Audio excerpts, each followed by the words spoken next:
이재명 대통령은 어제 저녁 SNS에 임대사업자로 등록하면 집을 얼마든지 사모을 수 있다는 건 이상하다면서 건설임대가 아닌 매입임대를 계속 허용할지에 대한 의견을 묻는다고 썼습니다. 한 사람이 수백 채씩 집을 사모으도록 허용하면 수만 채 집을 지어 공급한들 부족할 수밖에 없지 않냐는 겁니다. 건설사가 주택을 지어 임대하는 건설임대와 달리 개인 임대사업자가 기존 주택을 사들여 임대하는 게 매입임대입니다. 이 대통령은 오늘 오후 올린 SNS 글에선 아파트 약 5만 호를 포함한 서울 시내 등록 임대주택 약 30만 호는 취득세, 재산세, 종합부동산세 감면과 영구적 다주택 양도소득세 중과 제외란 특혜를 받는다고 설명했습니다.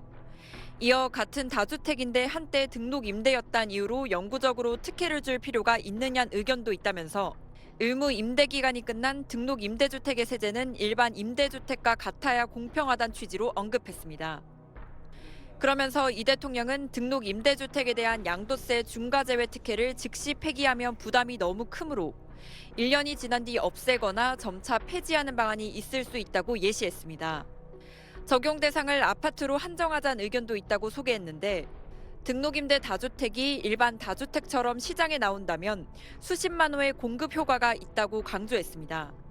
이 대통령의 메시지에 야당은 다주택자에 이어 임대사업자를 악의 축으로 치부하고 있다며 이런 여론몰이는 정교한 정책 설계를 저해한다고 날을 세웠습니다. SBS 박예린입니다. 지난 2017년 12월 문재인 정부는 임대 등록 활성화 정책을 내놨습니다. 민간 임대주택을 제도권으로 끌어들여 전월세 시장을 안정시키겠다는 목적이었습니다. 임대주택으로 등록한 집은 의무 임대 기간을 지켜야 하고 임대료를 연간 5% 이상 올릴 수 없도록 했습니다. 대신 양도소득세 중과 배제 등 각종 세제 혜택을 부여했습니다. 세입자에게 전월세 이사 걱정 없이 안정적으로 거주할 수 있는 임대주택을 제공하는 집주인에게는 그에 상응하는 혜택을 부여함으로써 하지만 이 제도가 오히려 다주택자를 양산한다는 비판이 제기되자 정부는 2020년 8월 아파트에 대한 등록임대 사업자 제도를 폐지했습니다. 이재명 대통령이 등록임대 사업자들에게 주어졌던 양도세 중과배제 혜택 축소 논의를 꺼낸 건 올해 8년 의무 임대기간 만료를 맞는 사업자들이 매물을 시장에 내놓도록 압박하려는 의도로 해석됩니다.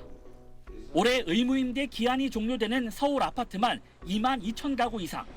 이 물량이 시장에 풀리면 부동산 가격 안정에 도움이 될 수 있습니다. 문제는 제도의 급격한 변화가 불러올 반발과 임대차 시장의 혼란입니다. 대한주택임대인협회는 등록 임대주택 과세 특례는 주거 안정을 위한 여러 의무를 이행한 데 따른 것이라며 이를 없앤다면 국가정책을 믿고 따르기 어렵다고 밝혔습니다. 전문가들은 저렴한 임대 매물이 줄어드는 부작용도 우려합니다. 5% 상한을 적용받던 저렴한 임대차가 시장의 매매 매물로 출회되는 이슈들도 생겨서 자가 이전에는 일부 도움이 될 수는 있겠지만 전세 매물 감소나 또 연립 다세대 등 비아파트 임대사업자에 대한 혜택까지 추가로 폐지하는 건 임대 공급 기능 등을 고려해 신중해야 한다는 지적입니다. SBS 이성훈입니다.